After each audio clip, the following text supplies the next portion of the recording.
दोस्तों, आज के वीडियो में हम आपको एक अमीर घर की अहंकारी लड़की का किस्सा बताने जा रहे हैं, जिसकी शादी एक भिखारी के साथ हुई थी। अब ये बात सुनकर शायद आप लोग ये सोच रहे होंगे कि उस लड़की के साथ ऐसा क्या हुआ था, उसको एक भिखारी के साथ शादी करनी पड़ गई। तो दोस्तों, ये बात जानने के लिए आपको ये वीडियो अंत तक देखना पड़ेगा। तो चलिए शुरू करते हैं। दोस्तों, ये बात बहुत साल पहले की है। एक राजा की एक बड़ी खूबसूरत बेटी थी, लेकिन वो लड़की अपनी सुंदरता और अमीरी की वजह से बहुत ही घमंडी भी हो गई थी। उससे शादी करने के लिए जो भी लड़का उसका हाथ मांगने आता, वो उसे ठुकरा देती थी और उसकी गरीबी का मजाक उड़ाने लगती थी। ऐसे हालातों को देखकर एक दिन उस राजा ने अपनी बेटी के लिए एक स्वयंवर का आयोजन किया था। उस स्वयंवर में हिस्सा लेने के लिए आसपास के सभी राज्यों से सभी राजकुमार आए थे। वहां पे आकर वो लोग अपने लिए निर्धारित जगहों पर बैठ गए। कुछ देर बाद अपने पहरेदारों के साथ राजकुमारी भी उस सभा में आकर उपस्थित हो गई और सभा में प्रवेश करते ही वो बाकी राजकुमारों को बहुत ही नीच और घृणित निगाहों से देखने लगी थी। धीरे धीरे वो एक ऐसे राजकुमार के पास आकर खड़ी हो गई थी जो बहुत ही ज्यादा मोटा था, और उसे देखकर राजकुमारी सबके सामने कहने लगी, अरे ये तो मैदे का झूला है। इसके बाद वहां से गुजरकर वो एक दूसरे राजकुमार के पास आकर खड़ी हो गई, जो बहुत ही ज्यादा लंबा था। उसे देखकर राजकुमारी कहने लगी कि ये तो पैर की तरह लंबा है। फिर वो दूसरे राजकुमार के सामने गई, जो बहुत ही ज्यादा खूबसूरत था, लेकिन उसे देखकर भी राजकुमारी ने ये कहा कि तो ये सफेद चूहा है। ऐसे ही राजकुमारी उस सभा में उपस्थित सभी राजकुमारों का मजाक उड़ा रही थी। एक राजकुमार की दाढ़ी को देखकर राजकुमारी उसकी मजाक उड़ाने लग गई थी और कह रही थी कि अरे जरा इन्हें देखिए, इन्होंने तो अपने चेहरे पर घास उगा कर रखी है। राजकुमारी एक एक करके सभी राजकुमारों का अपमान कर रही थी और ये देखने के बाद राजा बहुत ही ज्यादा शर्मिंदा हो रहे थे। इसके बाद उन्होंने गुस्से में आकर भरी सभा में ही इस बात का ऐलान कर दिया कि राजकुमारी को कोई भी राजकुमार पसंद नहीं है। इसलिए आज मैं ये ऐलान कर रहा हूँ कि इसके बाद मैं राजकुमारी की शादी एक भिखारी से करवाऊंगा, चाहे इसमें राजकुमारी की रजामंदी हो या ना हो, लेकिन मैं ऐसा ही करूंगा। ये बात सुनने के बाद उस सभा में उपस्थित सभी लोग सभा को छोड़कर अपने घर चले गए। इसके कुछ दिनों बाद उस राज दरबार में अचानक एक भिखारी आ पहुंचा था। वो भिखारी दिन भर उस राज्य के गली गली में घूमकर गाना गाता था। वो भिखारी आकर उस शाही दरबार के बिल्कुल नीचे खड़ा हो गया और एक गाना गाने लगा। उस भिखारी के गाने को सुनकर राजा एकदम मोहित हो गए थे और उसके बाद उन्होंने अपने पहरेदारों से कहा कि जो ये गाना गा रहा है ना, मेरे सामने लाओ। उसके बाद राजा के पहरेदारों ने उस भिखारी को महल के अंदर लाकर महाराज के सामने प्रस्तुत कर दिया। इसके बाद वो भिखारी राजा को एक गाना सुनाने लगा और उसके बाद उसने राजा से एक उपहार मांगा। वो गाना सुनकर राजा इतना ज्यादा मोहित हो गए थे कि उन्होंने कहा कि तुम बहुत अच्छा गाते हो, तुम्हें एक बड़ा इनाम दूंगा।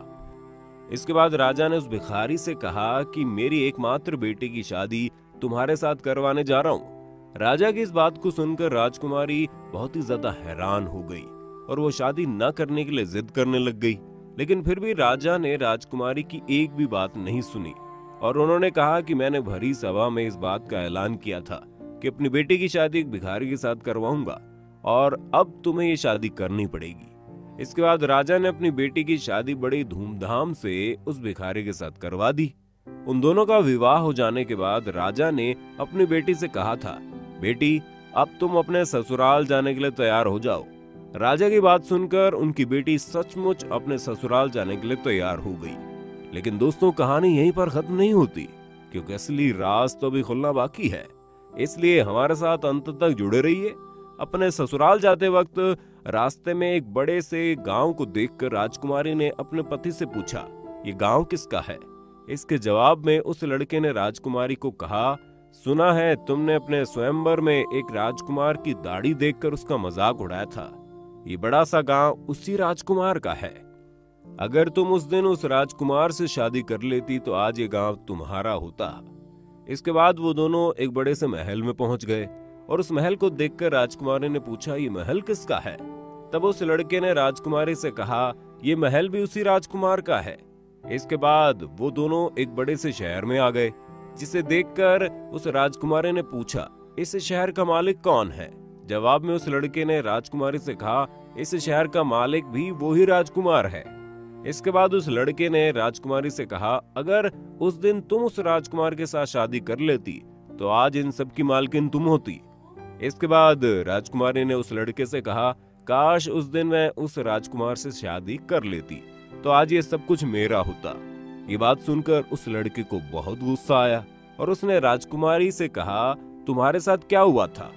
मेरा इससे कोई वास्ता नहीं है, लेकिन अब मैं तुम्हारा पति हूँ और तुम मेरे सामने किसी गैर मर्द का नाम नहीं ले सकती। इसके बाद वो दोनों एक झोपड़पट्टी के पास गए और उस झोपड़े को देखकर उस राजकुमारी ने कहा, ये घर कितना छोटा और गंदा है। जवाब में उस लड़के ने राजकुमारी से कहा, ये तुम क्या कह रही हो, क्योंकि यही तो वो घर है जिसमें हमें अपनी पूरी जिंदगी गुजारनी है। इसके बाद उस राजकुमारी ने उस भिखारी से पूछा, तुम्हारे नौकर कहाँ हैं? जवाब में उस भिखारी ने राजकुमारी से कहा कि नौकर की जरूरत किसको है, तुम अपना काम खुद कर लेना, मैं अपना काम खुद कर लूंगा। चलो अब चूल्हा जलाओ, क्योंकि मुझे बहुत भूख लगी है। उस राजकुमारी को खाना बनाने नहीं आता था, इसलिए उस भिखारी ने उसकी थोड़ी मदद कर दी। खाना बनाने के बाद वो दोनों सो गए। सुबह सुबह उस भिखारी ने उस राजकुमारी को नींद से उठा दिया और उस राजकुमारी से कहा, चलो अब घर का काम करना शुरू कर दो। इसके बाद राजकुमारी भी घर के कामकाज करने में लग गई। ऐसे ही कुछ दिन बीत गए। कुछ दिनों बाद उस भिखारी ने राजकुमारी से कहा, मैंने अपनी सारी कमाई खर्च कर दी है, अब तुम्हें भी मेरे साथ काम करना पड़ेगा। मैं तुम्हें जंगल से लकड़ियां ला दूंगा, तुम उनसे कटोरा बना लेना। ये बोलकर वो भिखारी जंगल की तरफ चला गया और लकड़ियां लाकर उस राजकुमारी को दे दी। राजकुमारी भी उन लकड़ियों से कटोरा बनाने में लग गई, लेकिन उस राजकुमारी ने इससे पहले कभी कटोरा नहीं बनाया था, इसलिए कटोरा बनाते बनाते उसके हाथ छिल गए थे और उसके हाथों से खून भी निकल रहा था। ये देखकर उस भिखारी ने उस राजकुमारी को कहा, मुझे लगता है तुम ये काम नहीं कर पाओगी, चलो मैं तुम्हें बाजार से कपड़ा ला देता हूँ, तुम उन्हें ही सील लेना। लेकिन उस राजकुमारी को वो भी नहीं आता था। ये देखकर उस भिखारी ने राजकुमारी से कहा, अरे तुम तो किसी भी काम की नहीं हो, तुम्हें तो कुछ भी ठीक से नहीं आता, तुमसे शादी करके मैंने बहुत बड़ी गलती कर दी, चलो मैं तुम्हें कुछ और सामान ला देता हूँ, तुम उन्हें ही जाकर बाजार में बेच देना।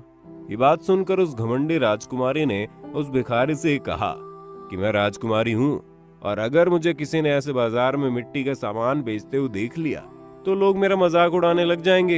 ये बात सुनकर उस भिखारी ने कहा, देखो मुझे इससे कोई फर्क नहीं पड़ता, अगर तुम्हें भूख से नहीं मरना है तो काम करना पड़ेगा।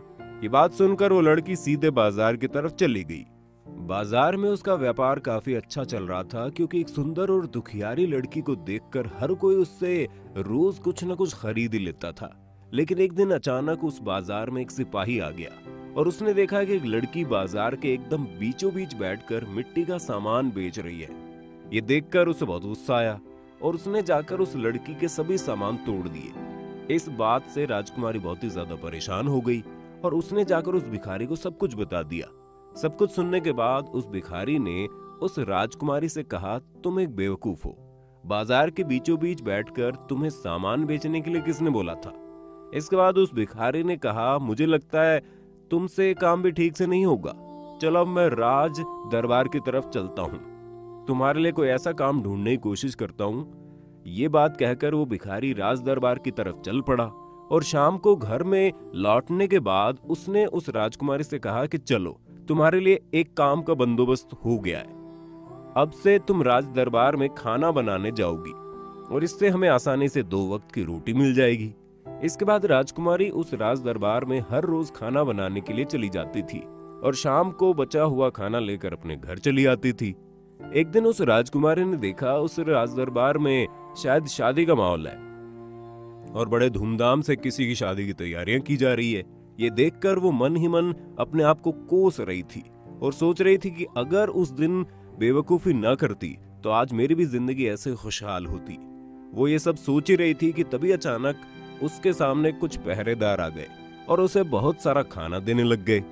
वो खाना लेकर राजकुमारी सीधे अपने घर की तरफ जा रही थी, लेकिन महल के दरवाजे से निकलते ही उसने देखा एक आदमी अचानक उसका रास्ता रोक के खड़ा हुआ है।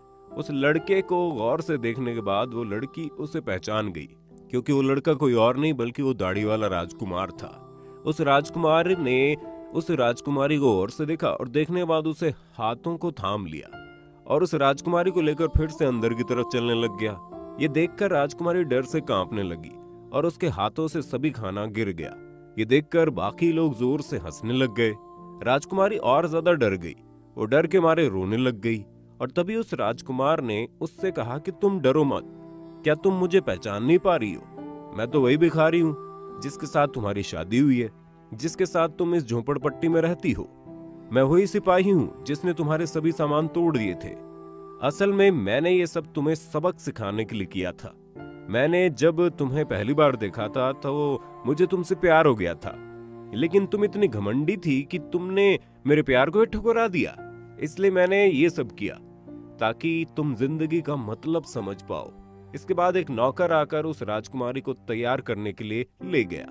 पूरी तरह से सज धज कर जब राजकुमारी फिर से वहां पर आई तो उसने देखा उनके माँ बाप भी उन्हें आशीर्वाद देने के लिए आए हैं। राजकुमार ने उस राजकुमारी से कहा, आज हमारी शादी फिर से एक बार धूमधाम से होगी। अब वो राजकुमारी बिल्कुल बदल गई थी और उसे जिंदगी का असली मतलब समझ में आ गया था। उसके बाद उन दोनों ने शादी कर ली और खुशहाल जिंदगी बिताने लगे। इसलिए दोस्तों, चाहे आप कितने भी अमीर क्यों ना हो, लेकिन कभी भी घमंड और अहंकार को अपने ऊपर हावी होने मत देना। हमें हर वक्त ईश्वर की आराधना करनी चाहिए और इंसान को इंसान समझना चाहिए। तो दोस्तों, आज के लिए बस इतना ही। आज के वीडियो को लेकर आपकी क्या राय है ये आप हमें कमेंट करके बता सकते हैं। और अगर आपको वीडियो पसंद आई तो इसे लाइक करने के साथ साथ अपने दोस्तों में शेयर जरूर कर देना। और अगर आप हमारे चैनल पर नए हैं तो इस चैनल को सब्सक्राइब भी कर देना।